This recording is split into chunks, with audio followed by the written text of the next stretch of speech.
So I'm gonna try to help make this video here to show you how I do my Trello. So this is kind of what my Trello starts looks like. So I have my starred boards just because these are what I use the most.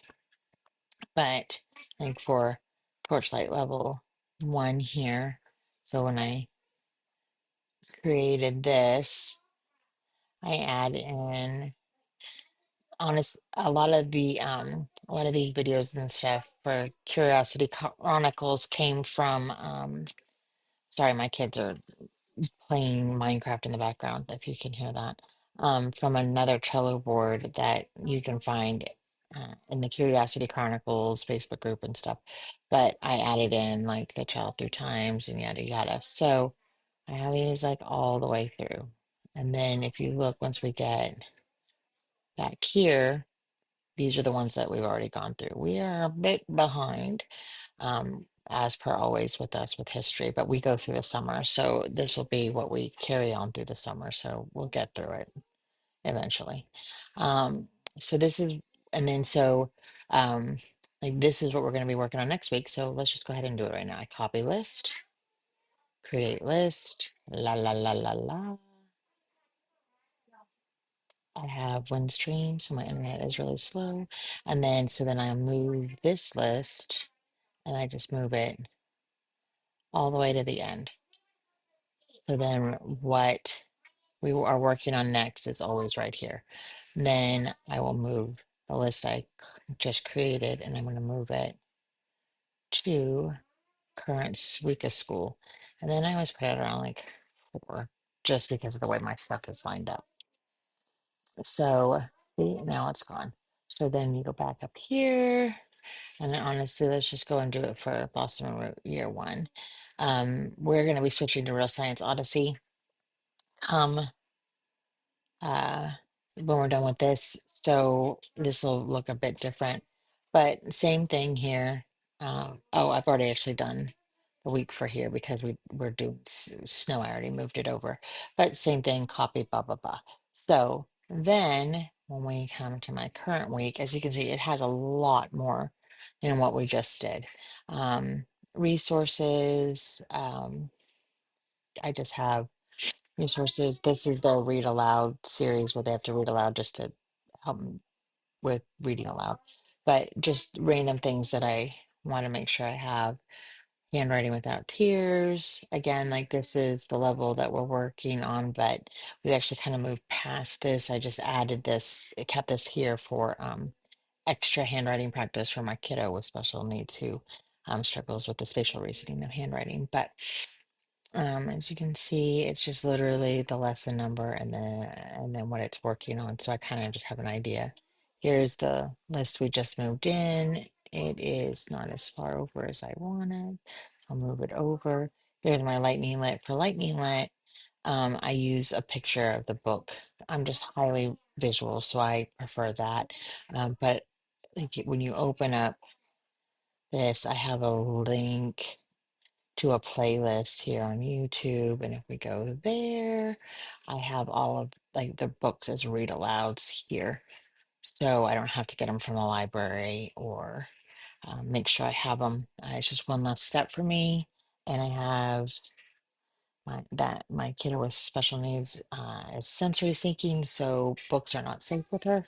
She will rip them. So YouTube videos are best for us. Um, so it just kind of has a little and this we usually do these multiple times a week, so I will just come in here and copy the card and make and then just put like an addition down here, read aloud, did Monday work from the workbook kind of thing. So here's the snow. And then down here in the snow, I also have like some videos that are part of their list. I keep them as a list and then I can make them into a card here one as we watch them, and then I mark them complete. Um, Same thing here.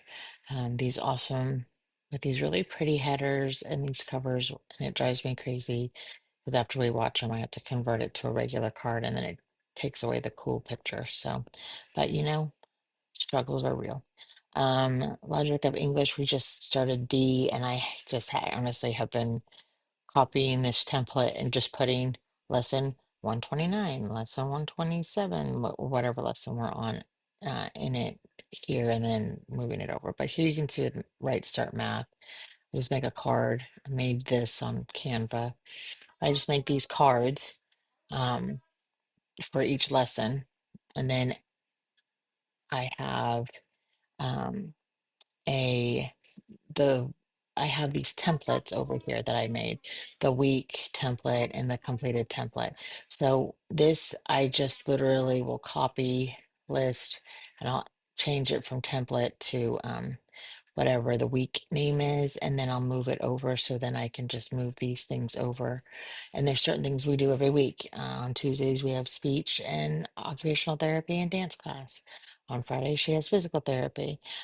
So I just keep those, and this is literally always what the week starts out looking like. So then I have this stuff here, and then I just literally add it. Now, certain things like this is where I said my lit books is a little different. So for Torchlight lit books, I just created a list of the books that are, I don't want to show too much because it's proprietary, but the books that they have for level one for Torchlight. And I kept some from they have a second edition now for Torchlight Level 1, but I also had Torchlight First Edition and some of these books with two daughters. I really wanted to keep. So with these, like Theodosia, we're reading Theodosia right now. It's like taking forever. But on the dates, on books, I always mark the start date.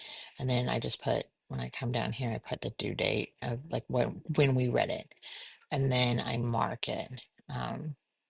But uh, these I just basically copy. Same here with covers. These are things that we do a lot. We listen to the Greeking Out podcasts a lot. They want to learn about the ancient uh,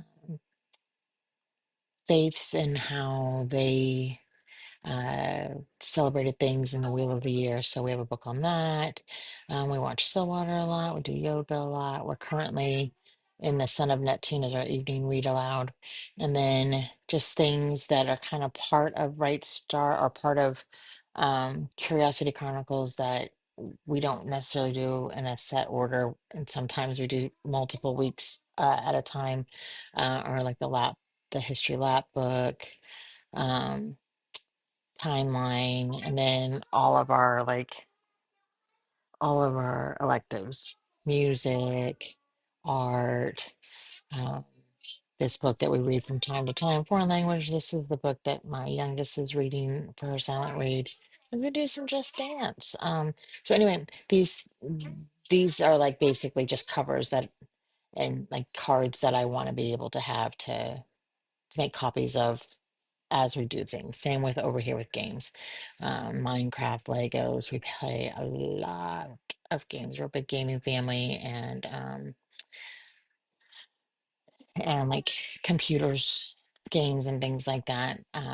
We try to leverage all that stuff. So I have all of that here just to give me fast access. So as I mark things completed, um, like for instance,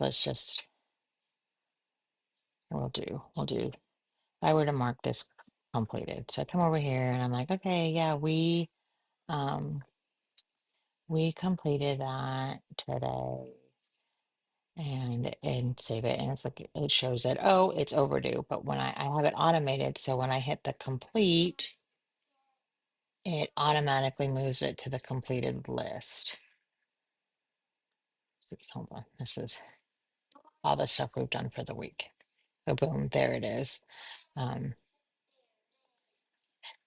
and so that's kind of how my weekly stuff goes. I'm going to remove this date and then move it back because it is just a generic thing that we don't really listen to that much anymore. Anyway, so then at the end of the week, I will take my completed list and I will move it to the completed board. And then I put on it how many days of school we did that week and how many days we've done total so I can keep a running total.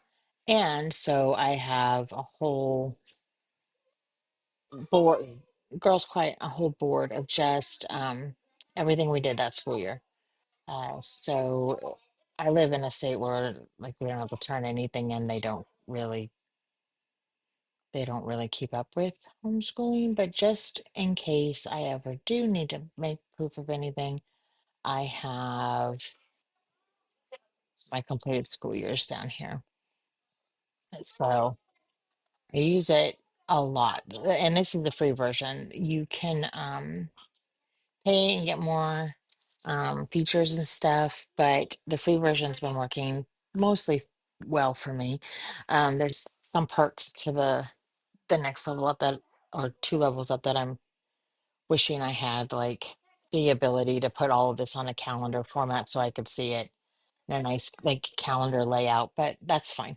I can make do. The biggest pain is that you can only have 10, oops, sorry, 10 of these boards per workspace. So what you have to do is just keep making more workspaces or moving things around. But yeah, that's kind of how Trello works for me. I I am not tech savvy at all, and I learned how to do it by watching videos on YouTube, just doing Trello, homeschooling, Trello for homeschooling, and I just looked it up. That's actually how I found the Homeschool Together podcast. So, yeah, that's how I use Trello. I hope that is somewhat helpful, and I hope this isn't too long.